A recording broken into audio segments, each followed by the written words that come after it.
Marcus Johnson tucked his boarding pass into his pocket and glanced up at the signs hanging from the airport ceiling. Gate B-17. He checked his watch and picked up his pace. This was his first time flying alone, and he didn't want to miss his flight. At 17 years old, Marcus had saved for months, working weekends and after school at his uncle's auto repair shop to afford this ticket to Los Angeles. The airport was crowded with summer travelers. Marcus moved carefully through the mass of people, his backpack slung over one shoulder.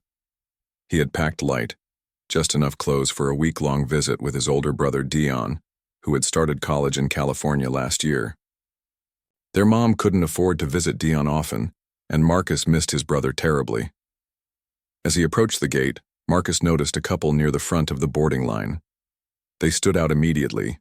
The man wore an expensive-looking suit, and the woman beside him was heavily pregnant. Maybe 8 months along, Marcus thought, remembering how his aunt had looked before she had his little cousin last year. The man had his arm protectively around his wife, helping her stay steady as they waited. First-class passengers may now begin boarding, announced the gate agent. The well-dressed couple moved forward, and Marcus watched as the man carefully guided his pregnant wife toward the jet bridge. The woman moved slowly, one hand supporting her lower back. Marcus couldn't help but think she looked uncomfortable already, even before the flight began. 20 minutes later, Marcus found his seat in economy, 26C, a middle seat. Not ideal, but he hadn't been able to afford anything better. He squeezed past the passenger in the aisle seat, a middle-aged woman already wearing a neck pillow, and settled in. The window seat remained empty until the last minute, when a businessman with a laptop case hurried on board and took his place without a word. The flight attendants began their safety demonstration as the plane pushed back from the gate. Marcus paid careful attention, even though the other passengers around him seemed more interested in their phones or magazines. His mom had always taught him to take safety seriously. Mom. The thought of her made him smile. Patricia Johnson was the strongest person Marcus knew. A single mother since his father died when Marcus was just 10, she had raised 2 boys while working full-time as a nurse. Often, she would come home from a 12-hour shift and still help Marcus with his homework. When she was studying for her advanced nursing certification in obstetrics, Marcus had helped her review her flashcards and notes. He had absorbed more medical knowledge than most teenagers just by being around her. The plane climbed steadily into the sky, leaving Chicago behind. Marcus gazed out the window past his roommate, watching the city shrink until it disappeared beneath a layer of clouds. The captain announced they had reached cruising altitude, and the flight attendants began their drink service. Several rows ahead in first class, William Grant loosened his tie and checked on his wife. Olivia Grant shifted uncomfortably in her wider seat, trying to find a position that didn't put pressure on her back or belly. "Are you sure you're okay?" William asked, concern etched on his face. "We could have postponed the trip." "I'm fine," Olivia insisted, though her expression suggested otherwise. "Dr. Myers said it was safe to fly until 36 weeks. I'm only at 34. Besides, we couldn't miss the conference. That deal with Peterson is too important." William nodded, but didn't look convinced. At 42, he had built Grant Properties into one of the most successful real estate development companies in the Midwest. The couple had attended a major investment conference in Chicago, where William had secured funding for their newest luxury apartment complex. Now they were headed back to their home in Los Angeles. "Try to rest," William suggested, placing a pillow behind Olivia's lower back. "It's still another 3 hours." Olivia nodded and closed her eyes, her hands resting on her rounded belly.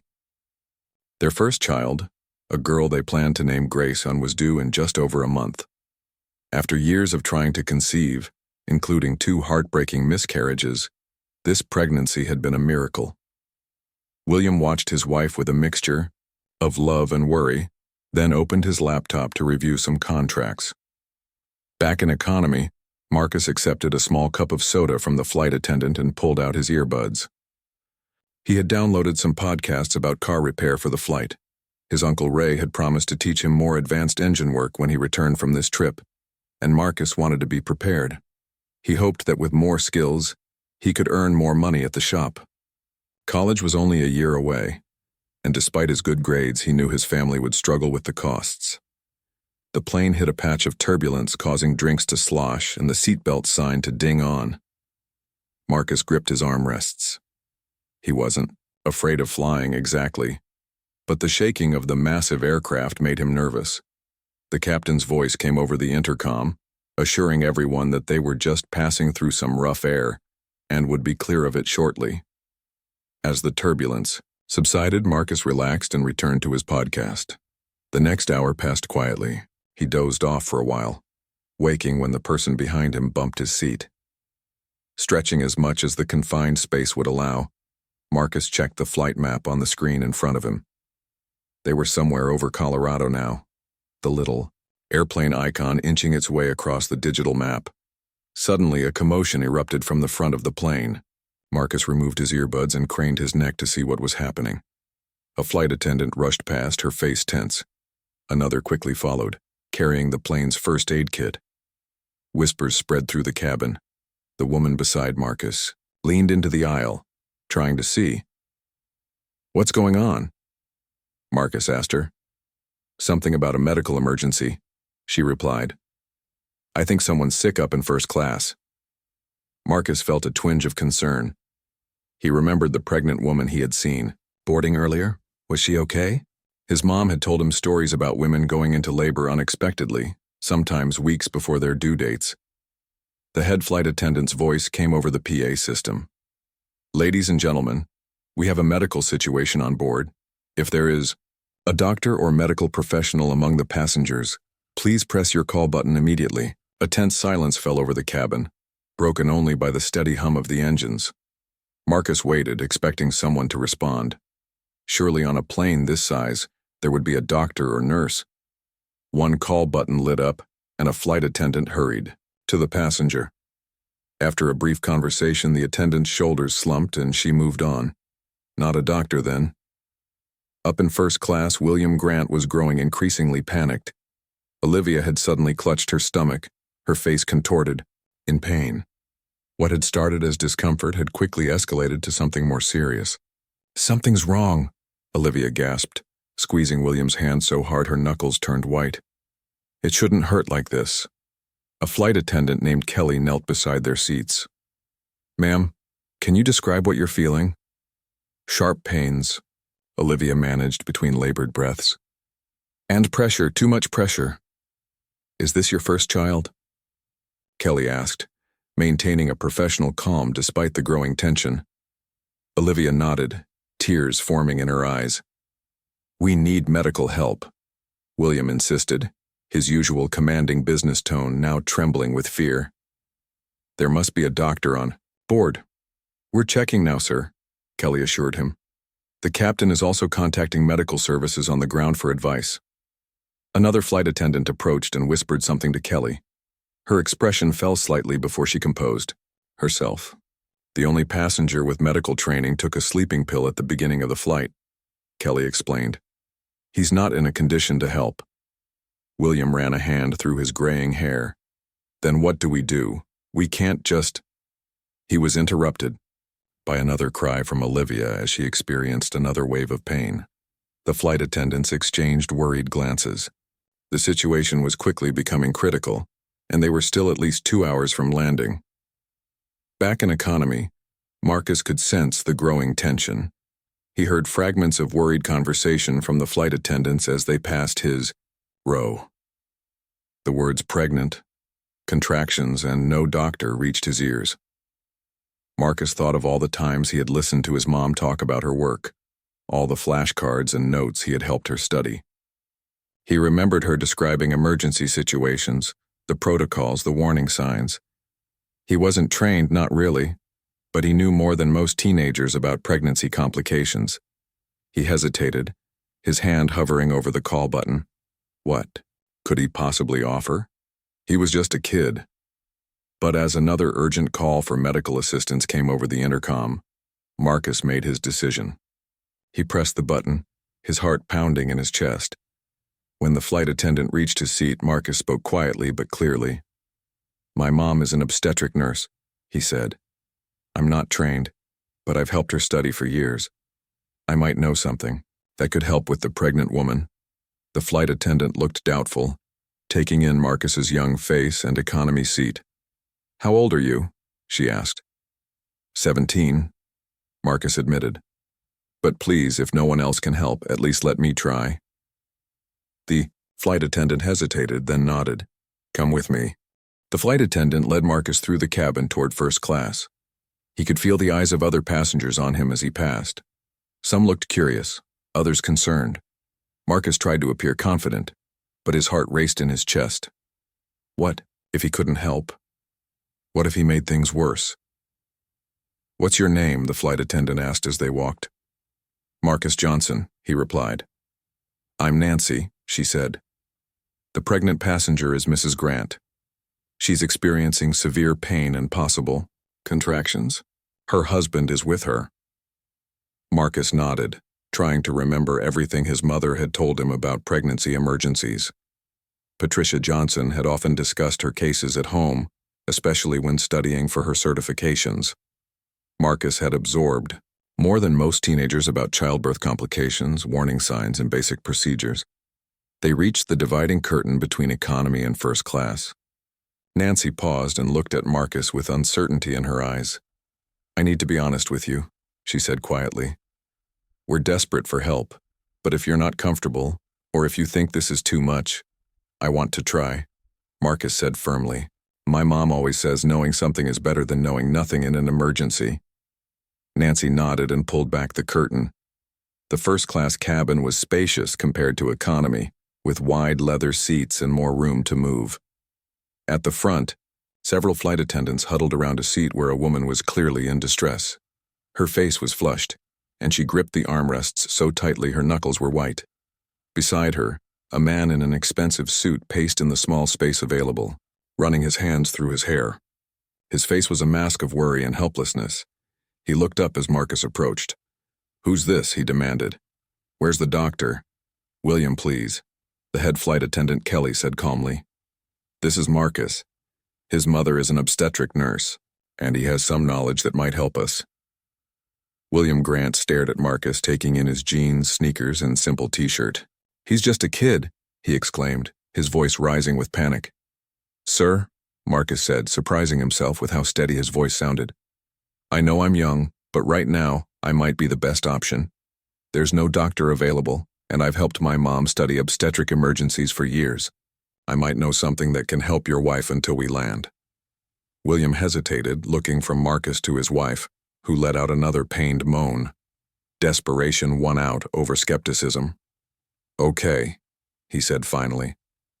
"Please, help her." Marcus approached Olivia Grant carefully. Her eyes were closed, her breathing labored. Sweat beaded on her forehead, and her hands cradled her swollen belly protectively. "Mrs. Grant," Marcus said gently. "My name is Marcus.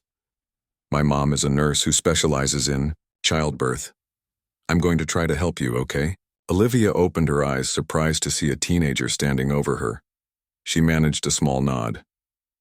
"Can you tell me when the pain started?" Marcus asked. "About 20 minutes ago," she said through gritted teeth. "It came out of nowhere." "And how often are you feeling it now?" "Every few minutes. It gets really intense and then eases up a bit." Marcus thought for a moment. "Is this your first baby?" Olivia nodded. "She's not due for another 5 weeks." "Has your water broken? Any fluid?" "No," Olivia said. "Just the pain and pressure." Marcus turned to Kelly. "What supplies do you have? In the first aid kit?" Kelly opened the kit and showed him its contents. It contained basic medical supplies: bandages, gauze, antiseptic wipes, a blood pressure cuff, a stethoscope, and some over-the-counter medications. "The captain has contacted medical services on the ground," Nancy informed Marcus. "They're standing by on the radio, but they need someone here to assess the situation and carry out their instructions." Marcus nodded. His mom had mentioned how pilots could radio for medical advice during emergencies. He felt a small sense of relief knowing he wouldn't be completely on his own. "Can I have the stethoscope?" he asked Kelly, who handed it to him. Marcus had used his mother's stethoscope many times, practicing on himself and his brother. "Mrs. Grant, I'm going to listen to your baby's heartbeat if that's okay," Marcus said. Olivia nodded her consent. Marcus placed the stethoscope on Olivia's belly, moving it carefully until he heard the rapid rhythmic sound of the baby's heartbeat. He counted the beats while watching his watch, just as he had seen his mother do. "The baby's heartbeat is strong," he reported, his confidence growing slightly. "About 140 beats per minute, which is normal." William's tense shoulders relaxed a fraction. "You can tell that?" he asked, surprised. "My mom taught me," Marcus explained simply. "She lets me practice sometimes." Next, Marcus asked Kelly to help him take Olivia's blood pressure using the cuff from the first aid kit. The reading was concerning. Higher than normal, but not dangerously so. "Mrs. Grant, when was your last doctor's appointment?" Marcus asked.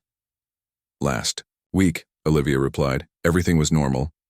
"Any problems during your pregnancy? High blood pressure, diabetes, anything like that?" Olivia shook her head. "No, everything's been fine. The doctor just said I needed to rest more because of my age. I'm 39. Marcus nodded, processing this information. Another wave of pain hit Olivia, and she gasped, squeezing William's hand. Marcus noticed how her belly tightened during the contraction, then gradually relaxed. "The captain needs to speak with whoever is handling the medical situation," a flight attendant said, approaching with a radio handset. Marcus took the handset nervously. "Hello? This is Marcus Johnson. I'm helping with the pregnant passenger." Professional voice responded. "This is Dr. Rivera with MedLink Emergency Services. I understand you have some medical knowledge?" "My mother is an obstetric nurse," Marcus explained. "I've helped her study and I know some basics." "Good," Dr. Rivera said. "Tell me what you've observed so far." Marcus described Olivia's symptoms, the frequency and intensity of her contractions, her vital signs, and the baby's heart rate. He spoke clearly and methodically, repeating the patterns of communication he had heard his mother use countless times on the phone with doctors. "Based on what you're describing, Mrs. Grant may be experiencing preterm labor," Dr. Rivera said. "However, it could also be Braxton Hicks contractions exacerbated by dehydration and the pressurized cabin." "That's what I was thinking," Marcus said, remembering his mother discussing these false contractions that sometimes fooled first-time mothers. "Mom says dehydration can make Braxton Hicks worse." "Your mother taught you well," Dr. Rivera replied, sounding impressed. "Here's what we need to do. First, Mrs. Grant needs to stay hydrated. Have her drink water slowly but consistently." Kelly immediately fetched several bottles of water. "Next, help her lie on her left side if possible," Dr. Rivera continued. "This improves blood flow to the baby and might relieve some pressure." With William and Kelly's help, Marcus assisted Olivia in shifting to her left side. The first-class seat reclined further than those in economy, making this possible. "Now I want you to time the contractions precisely," Dr. Rivera instructed. "Note when they start, how long they last, and the time between them. This will help us determine if this is true labor." For the next 30 minutes, Marcus sat beside Olivia, timing each contraction with his watch. William hovered nearby, bringing water when needed and holding his wife's hand during the worst pains. The cabin was quiet except for the hum of the engines and Olivia's occasional gasps. "The contractions aren't getting closer together," Marcus reported to Dr. Rivera. "They're still about 8 minutes apart and lasting around 30 seconds. "That's good news," Dr. Rivera replied. "In active labor, contractions become more frequent and intense. Ask Mrs. Grant if the pain has lessened at all with the position change and hydration." Marcus relayed the question. "A little," Olivia admitted. "It still hurts, but maybe not as badly as before." This was encouraging. Marcus remembered his mother explaining how real labor contractions typically grow stronger and closer together, while Braxton Hicks might subside with rest and hydration. "We're still about an hour and a half from Los Angeles," Kelly informed them. "The captain has requested priority landing and medical personnel will meet us at the gate." Marcus nodded, then had an idea. "Dr. Rivera, My mom sometimes suggests deep, slow breathing during contractions. Would that help, Mrs. Grant? Absolutely, the doctor agreed. Controlled breathing can help manage pain and reduce anxiety, which might be contributing to her condition. Marcus turned to Olivia. Mrs. Grant, let's try some breathing techniques. During your next contraction, my mom uses these with her patients. Olivia looked skeptical but willing to try anything. When the next wave of pain began, Marcus coached her through deep, even breaths, demonstrating the rhythm himself. William joined in, breathing along with his wife, their hands clasped tightly together. As the hour progressed, Olivia's condition seemed to stabilize. The contractions didn't intensify, and her blood pressure lowered slightly. Marcus continued to monitor her, growing more comfortable in his unexpected role. The initial fear and doubt had given way to focused attention. He thought of his mother and how proud she would be of him using what he had learned from her to help someone in need. You're doing really well, Mrs. Grant, Marcus said encouragingly. Just a little longer until we land. William, who had been watching Marcus closely throughout the ordeal, placed a hand on the young man's shoulder. Thank you, he said simply, his voice thick with emotion.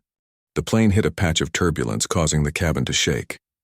Olivia gripped the armrests of her seat, her face tightening with fear and discomfort. William steadied himself against the overhead compartment and looked anxiously at Marcus. Is this going to affect her condition? He asked. Marcus thought for a moment, trying to recall what his mother had said about travel during pregnancy. The turbulence itself shouldn't be dangerous, he said carefully, but it might increase her stress, which isn't helpful right now. He turned to Olivia. Try to keep breathing slowly and evenly, Mrs. Grant, just like we practiced. The captain's voice came over the intercom. Ladies and gentlemen, we're experiencing some rough air as we begin our descent into the Los Angeles area. Please return to your seats and fasten your seatbelts. Flight attendants, prepare the cabin for landing. Kelly approached them looking concerned. We need to get everyone seated for landing soon, she said. Including you, Marcus. Marcus nodded, but he was reluctant to leave Olivia. Her condition had stabilized somewhat, but she was still experiencing contractions every 7 to 8 minutes. What if something changed during the landing? Can I stay here until we're on the ground? Marcus asked. I'd feel better if I could keep monitoring Mrs. Grant. Kelly glanced at William, who nodded firmly. He stays, William said, in a tone that suggested he was used to giving orders and having them followed.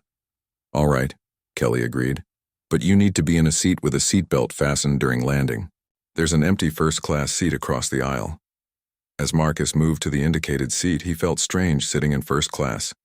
The wide leather seat was nothing like the cramped economy space he was used to.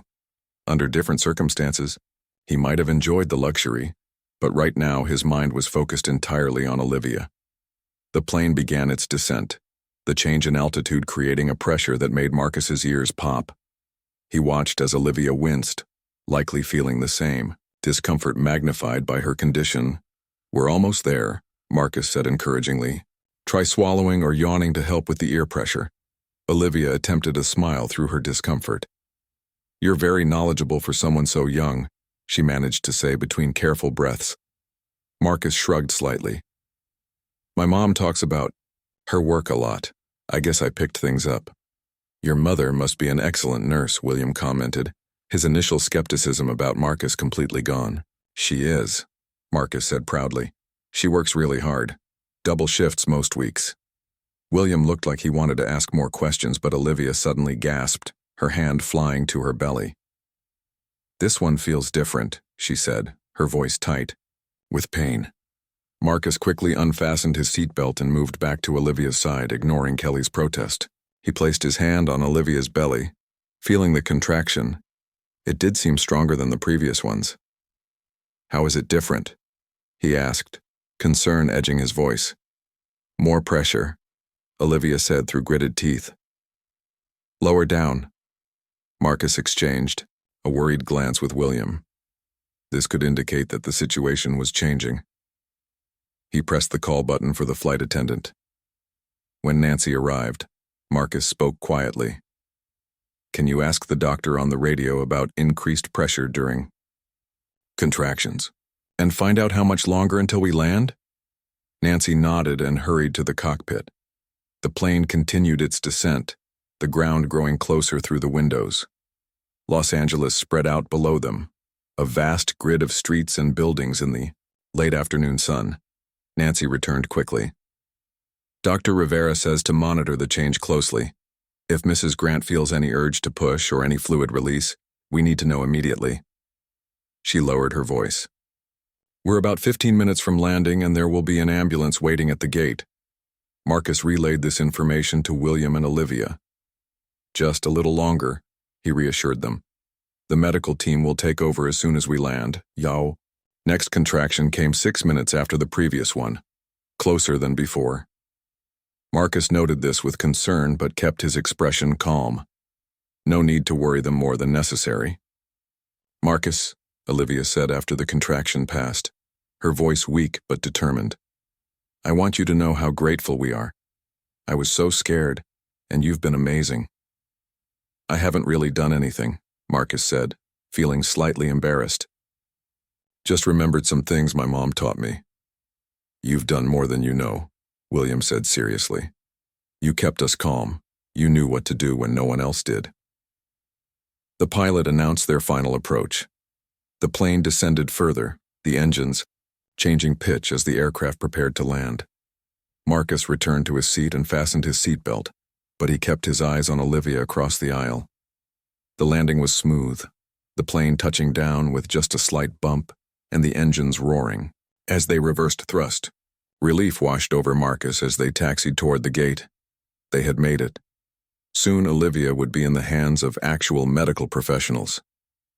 Ladies and gentlemen, welcome to Los Angeles International Airport, the captain announced. Local time is 4:15 p.m. and the temperature is 74 degrees. We have a medical situation on board, so please remain seated after we reach the gate to allow emergency personnel to board the aircraft first. Thank you for your cooperation. The plane came to a stop at the gate, and within minutes, the door was opened. Paramedics rushed on board, bringing with them equipment and an air of efficient professionalism that made Marcus step back. This was their territory now.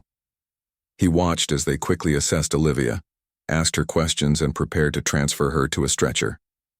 William stood nearby, answering questions about his wife's medical history and gathering their belongings.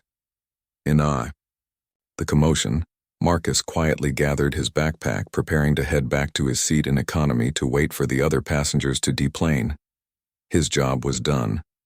He felt a mixture of relief, pride, and a strange emptiness now that the emergency was over.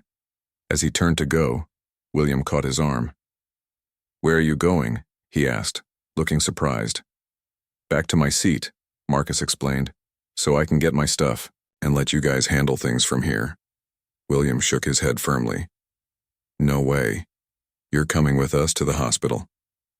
Oh, I don't need to, Marcus began, but William cut him off. I insist, he said. Besides, the medical team might have questions about what happened during the flight, and you're the one who monitored Olivia the whole time. Marcus hesitated. He did want to make sure Olivia and her baby were okay, but he also had plans. My brother is waiting for me, he explained. He's picking me up from the airport. Call him, William suggested, pulling out his phone. He can meet us at the hospital, Cedars-Sinai Medical Center, he added, naming one of the best hospitals in Los Angeles. Before Marcus could protest further, one of the paramedics approached them. We're ready to move her now, he said to William. Are you riding with us in the ambulance? Yes, William replied immediately. And so is he added, gesturing to Marcus. He's the one who helped my wife during the flight. The paramedic looked Marcus over with professional interest. Good job, kid, he said. Not many people would have stepped up like that. As they followed the stretcher down the jet bridge, William quickly introduced himself properly. I'm William Grant, by the way, CEO of Grant Properties. Marcus Johnson, Marcus replied, though William already knew his name. Well, Marcus Johnson, I owe you a debt I can never repay, William said seriously. But I'm damn well going to try, Tricus. felt uncomfortable with the intensity of William's gratitude. "Really, Mr. Grant, I just did what anyone would do." William shook his head as they exited the terminal to the waiting ambulance. "No, what you did was extraordinary. And please, call me Will." As the paramedics loaded Olivia into the ambulance, Marcus quickly called his brother Dion. He explained the situation as briefly as possible. "You did what?" Dion exclaimed, his voice loud enough that Marcus had to hold the phone away from his ear. "My little brother delivered a baby on a plane?" No, Marcus corrected him hurriedly. "She didn't have the baby. I just helped her through some contractions until we landed." "Still, that's wild," Dion said, sounding impressed. "Of course I'll meet you at the hospital. Text me the details. Mom is going to flip when she hears about this." Marcus ended the call and climbed into the ambulance with William. As the doors closed and the siren wailed to life, he found himself thinking about his mother. She had always taught him that helping others was its own reward, that doing the right thing mattered more than recognition or payment. But as he looked at William Grant's determined expression, Marcus suspected that whether he wanted it or not, his life was about to change. The ambulance raced through the busy Los Angeles streets, its siren clearing a path through the afternoon traffic. Inside, Marcus sat quietly as the paramedics continued to monitor Olivia. Her contractions were still coming regularly, but the paramedics seemed less concerned after checking her vital signs. "Looks like Braxton Hicks' contractions complicated by dehydration and cabin pressure," the female paramedic said, confirming what Marcus had suspected. "But we'll do a complete check at the hospital to be sure." William hadn't let go of his wife's hand since they left the plane. "So she's not in labor?" he asked anxiously. "Probably not," the paramedic replied. "But with her being at 34 weeks, we need to be cautious." Marcus felt a wave of relief wash over him. He had done the right things on the plane. His mother's lessons had guided him correctly. The ambulance pulled up to the emergency entrance of Cedars-Sinai Medical Center, one of the most prestigious hospitals in Los Angeles. Everything happened quickly after that. The paramedics whisked Olivia through the automatic doors with William right beside her. Marcus followed a few steps behind, suddenly feeling out of place in the busy hospital. At the reception desk, William was filling out paperwork while nurses prepared to take Olivia to the maternity ward. Marcus stood awkwardly to the side, wondering if he should just slip away. His part in this drama seemed to be over. As he was about to say goodbye, a doctor in light blue scrubs approached him. "Are you Marcus?" she asked. "The young man who helped Mrs. Grant on the plane?" Marcus nodded, surprised to be addressed directly. "I'm Dr. Chen, the attending obstetrician," she said, extending her hand. "The paramedics told me what you did. That was quite impressive for someone your age." "I just remembered what my mom taught me," Marcus explained, shaking the doctor's hand. "She's an obstetric nurse in Chicago." "Well, she taught you well," Dr. Chen said with a smile. "Mrs. Grant is going to be fine. It was indeed false labor, exacerbated by dehydration and the stress of flying. We'll keep her overnight for observation, but I don't anticipate any problems." Marcus smiled, feeling truly relieved. "That's great news. You should be proud of yourself," Dr. Chen continued. "Not many people would have stepped up like that, especially not a teenager." Before Marcus could respond, his phone buzzed with a text from Dion. "I'm in the hospital lobby. Where are you?" "My brother's here." "Marcus," told Dr. Chen. "I should probably go find him." "Of course," she said. "The lobby is back that way." She pointed down the corridor. "And Marcus? Your mom should be very proud." Marcus thanked her and headed toward the lobby, feeling a strange mix of emotions. The adrenaline that had kept him focused during the flight was fading, leaving him tired, but satisfied. He had helped someone in need, just as his mother had taught him to do. He found Dion pacing near the information desk, his tall frame easy to spot in the crowded lobby. At 20, Dion looked like an older version of Marcus with the same dark eyes and strong features, though he kept his hair longer. "There he is," Dion exclaimed, rushing over to embrace his younger brother. "The hero of the skies." Marcus rolled his eyes but accepted the hug. "Stop it," he said. "I didn't do anything special." "Are you kidding?" Dion pulled back to look at his brother. You helped a woman in labor on a plane. That's straight out of a movie. She wasn't actually in labor, Marcus corrected him, just having false contractions, and the baby is fine. Still, Dion insisted, that's pretty amazing. Wait until Mom hears about this. She's going to lose her mind. The thought of their mother made Marcus smile. I was just thinking about her, the whole time, remembering all the stuff she taught us. So where's the woman you helped? Dion asked, looking around. And her husband? The paramedics? They took her upstairs to the maternity ward, Marcus explained. Her husband, Mr. Grant, is with her. He's some big-shot CEO. Dion whistled. A CEO? Like rich? Marcus nodded. Seems like it. First-class seats, expensive clothes, the works. And you saved his wife and baby, Dion said, a mischievous grin spreading across his face. You know what that means, right? What? Marcus asked, though he had a feeling he knew what his brother was thinking. It means he owes you. Big time. Dion exclaimed. This could be your ticket, little bro. College tuition, maybe? A job at his company someday? Marcus frowned. I didn't help her to get something in return, Dion. I know, Dion said, holding up his hands. You're just like Mom that way. But there's nothing wrong with accepting gratitude when it's offered, especially if it could help with school. Before Marcus could respond, he heard his name being called. He turned to see William Grant striding toward them across the lobby. Marcus, I've been looking for you, William said, slightly out of breath. I thought you might have left. I was just meeting my brother, Marcus explained, gesturing to Dion. Dion, this is Mr. Grant.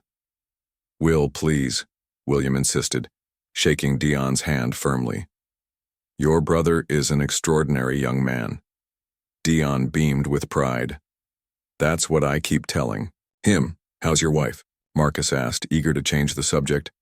William's face relaxed into a relieved smile. She's going to be fine. The doctor says it was exactly what you thought. False labor brought on by dehydration and stress.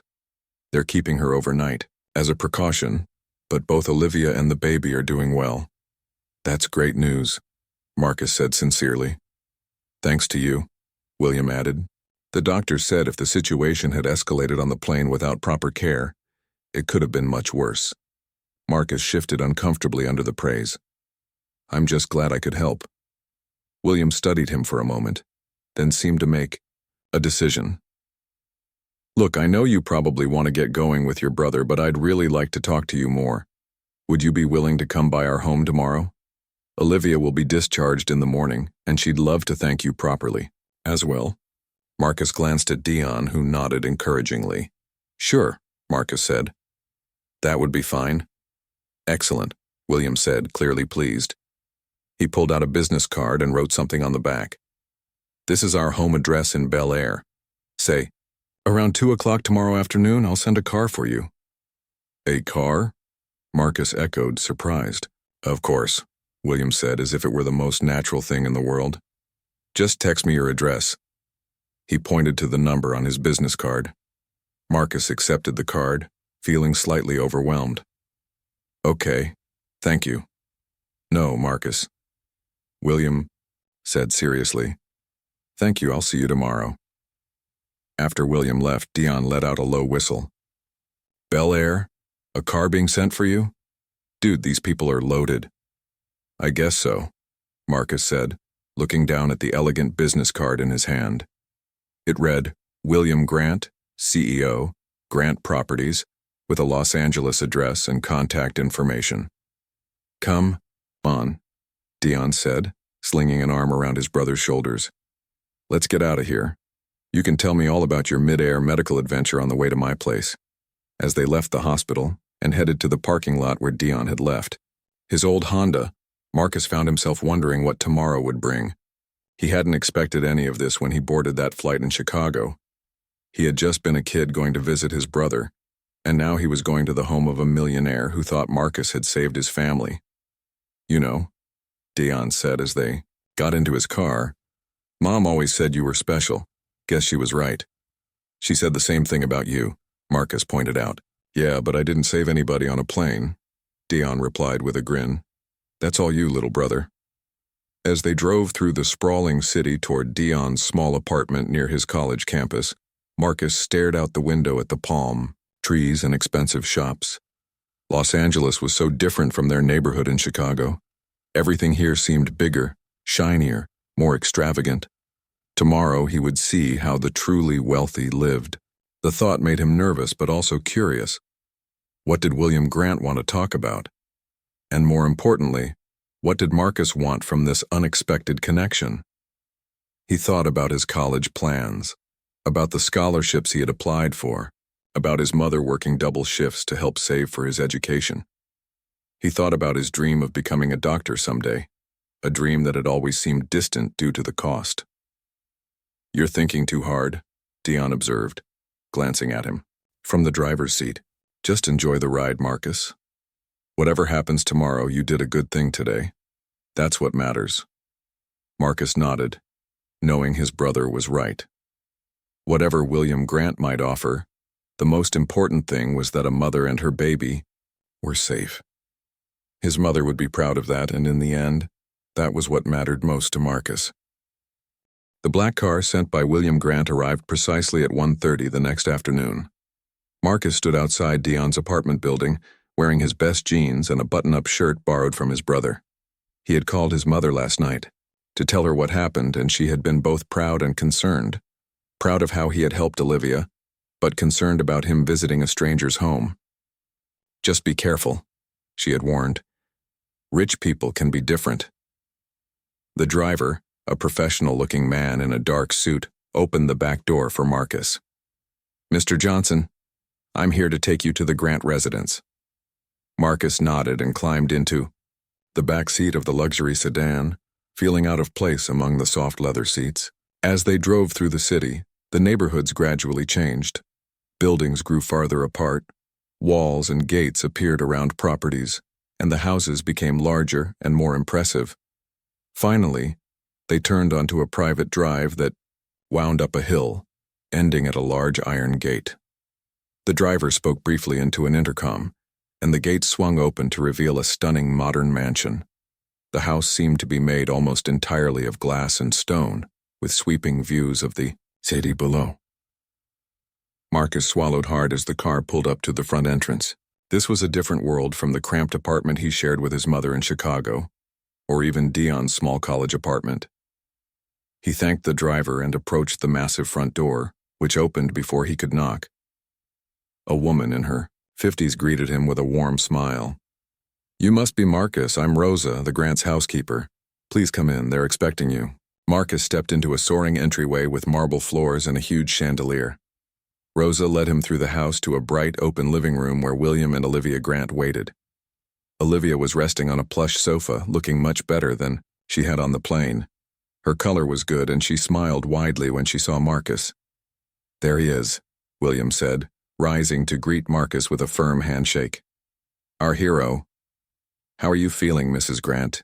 Marcus asked, trying not to stare at the incredible room with its floor-to-ceiling windows overlooking a sparkling pool and the Los Angeles skyline beyond. Much better, thanks to you, Olivia replied. And please, call me Olivia. After what we went through together, formalities seem silly. Can I get you something to drink, Marcus? Rosa asked. Water, soda, juice? Water would be great, thank you, Marcus replied politely. William gestured for Marcus to sit in an armchair across from them. I imagine this is all a bit much, he said, noticing Marcus's wide eyes. We don't usually live quite this extravagantly. But when Olivia got pregnant after years of trying, I wanted to give her everything. Olivia rolled her eyes affectionately.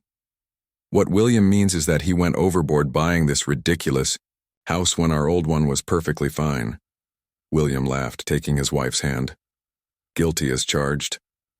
Rosa returned with a glass of water for Marcus and a tray of cookies, then discreetly left the room. Marcus took a sip of water, wondering why exactly he had been invited here. So, William said, leaning forward slightly, I wanted to talk to you about your future, Marcus. My future? Marcus asked, surprised. Yes. You mentioned on the plane that your mother is a nurse. She clearly taught you well. Are you interested in medicine yourself? Marcus nodded. Actually, yes. I've been thinking about becoming a doctor someday. I've applied to pre-med programs for college next year. William and Olivia exchanged a glance. And where are you planning to attend? Olivia asked. I'm not sure yet, Marcus admitted. I've applied for scholarships at several schools. It depends on what I can afford. William nodded thoughtfully. Your brother mentioned you're a good student? I have a 3.9 GPA, Marcus said, and I scored 1480 on my SATs. William looked impressed. Those are excellent scores. You should be able to get into most top programs with numbers like that. The scores aren't the problem, Marcus explained. It's the cost. Even with scholarships, most of the better schools are expensive. My mom does her best, but... He trailed off, not wanting to sound like he was asking for anything. William stood up suddenly. I'd like to show you something if you don't mind.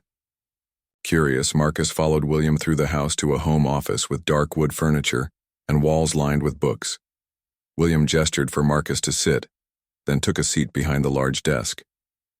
Marcus, what you did on that plane was extraordinary, William began. You showed remarkable composure, intelligence, and compassion. Those are exactly the qualities we need in our medical professionals. I just did what anyone would do, Marcus said, the phrase becoming familiar by now. No, William said firmly. What you did was exceptional and it deserves recognition. More importantly, it showed me that you have real potential. Potential that shouldn't be wasted because of financial constraints. William opened a drawer and pulled out a folder.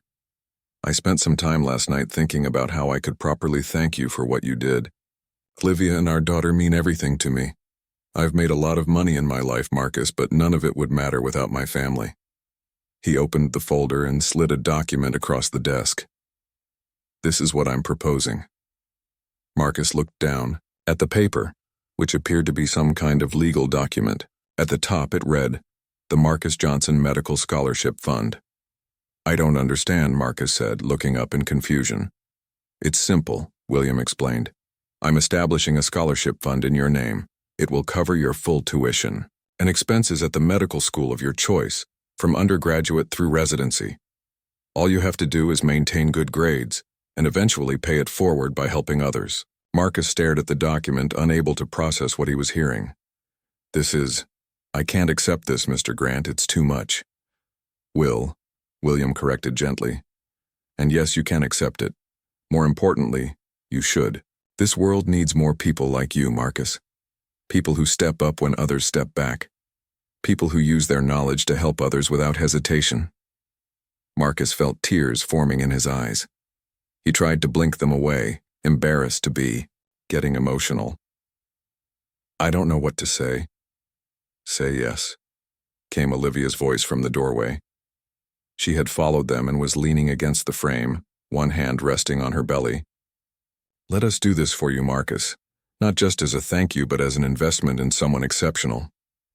But this must be hundreds of thousands of dollars, Marcus protested weakly. William shrugged. Money comes and goes. What you did, the compassion and quick thinking you showed, that's priceless. Besides, he added with a small smile, we can afford it. Marcus looked down at the document again, thinking of his mother's double shifts, of Dion working part-time jobs to stay in college, of his own dreams that had always seemed just out of reach. There's one more thing, William said, pulling out another document. The scholarship fund isn't just for you. I'm setting aside $5 million to establish a permanent foundation that will provide nursing scholarships for students from underserved communities in Chicago, in honor of your mother. At this, Marcus couldn't hold back his tears. They flowed freely down his cheeks as he imagined what this would mean, not just for him, but for others like him, for kids from his neighborhood who had the brains and the heart, but not the resources, to pursue their dreams. Why? He managed to ask through his tears. Why do all this? William came around the desk and placed a hand on Marcus's shoulder. Because you reminded me of something important, Marcus. Success isn't measured by the wealth you accumulate or the power you wield. It's measured by the lives you touch and the good you do. I've been focused on business for so long that I almost forgot that. Olivia joined them, her eyes also moist with emotion. When I was lying there on that plane, scared and in pain, you didn't see a rich woman or a business opportunity. You just saw someone who needed help and you gave it freely. That kind of pure compassion deserves to be nurtured. Marcus wiped his eyes, overwhelmed by their generosity. I don't know how to thank you. William smiled. Become the best doctor you can be. Help others. Live a life of purpose. That's all the thanks we need. As Marcus left the Grants' mansion later that afternoon, the weight of his future had been lifted from his shoulders. He thought about calling his mother right away, but decided this news would be better delivered in person when he returned to Chicago. The driver took him back to Dion's apartment, where his brother was waiting anxiously to hear what happened. Well? Dion demanded as soon as Marcus walked through the door. What did they want? Marcus sat down slowly, still processing everything. They're paying for my education, he said quietly. All of it. College, medical school, everything. Dion's jaw dropped. Are you serious? All of it? Marcus nodded, then started to laugh, a release of joy and disbelief. And they're setting up a scholarship fund for nursing students in Mom's name. $5 million. Dion whooped and pulled Marcus into a bear hug, lifting him off his feet. I knew it. I knew something good would come from this. Wait until Mom hears. As his brother celebrated around him, Marcus thought about the strange twist of fate that had put him on that plane, in that moment, with the knowledge to help. His mother had always told him that education was the one thing nobody could take away from you, and that helping others was its own reward.